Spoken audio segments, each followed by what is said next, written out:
we're at an S&C conference. We're predominantly S&Cs. Now, the role of an S&C comes in various flavors. Some of you will be academics who research S&C. Some of you may work at a semi-professional level or with very large groups in a university, for example, where you have very little contact time. We good? Thank you. Very little resources. Others may work within clubs where you've quite a lot of contact time, and it's your primary objective to work with a limited group of players. So, you know, when we talk about planning, a lot of the time as S&Cs, we talk very theoretically. You know, what flavor of periodization do you prefer?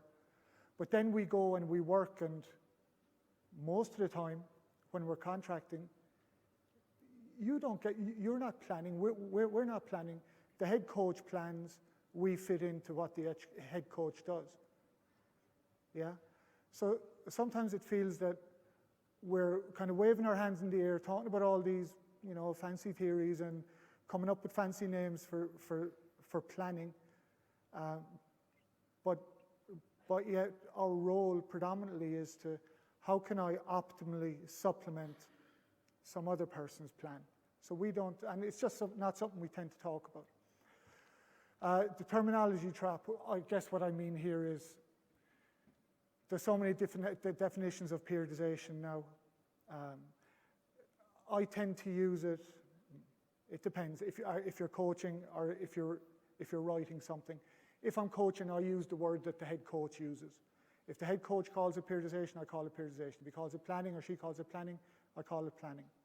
They can call it what they want. It's the same concept. It's how do I schedule, how do I foresee what's going to give these people the most bang for their buck, the most impact. I'm not concerned about terms. You're writing an academic paper, different thing. You need to specify it.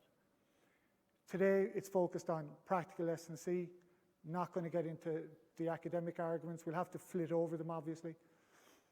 So I think in a very broad perspective, let's think of periodization as subtly different than planning in terms of periodization originally came from a model that was all about scheduling in advance long-term training plans. It was phasic, it was sequential, it was an ordering of we will work this capacity, and then we will work this capacity, and then we will work this capacity.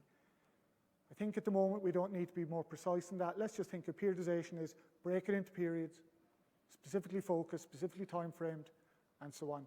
Planning is just what we're going to do next week, what are we going to do in 6 months, without those constraints. Does that make a degree of sense? I hope so. Okay, so where do we get our planning ideas? And broadly, they come from these three sources. There's been great coaches who've had lots of success, and we look at what they've done, and we incorporate those ideas into our philosophies. Now,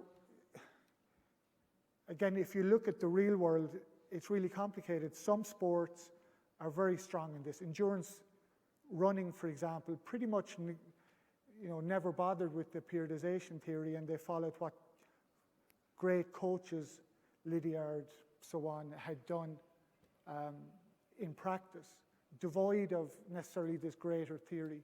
In other sports, it's been very theoretical led.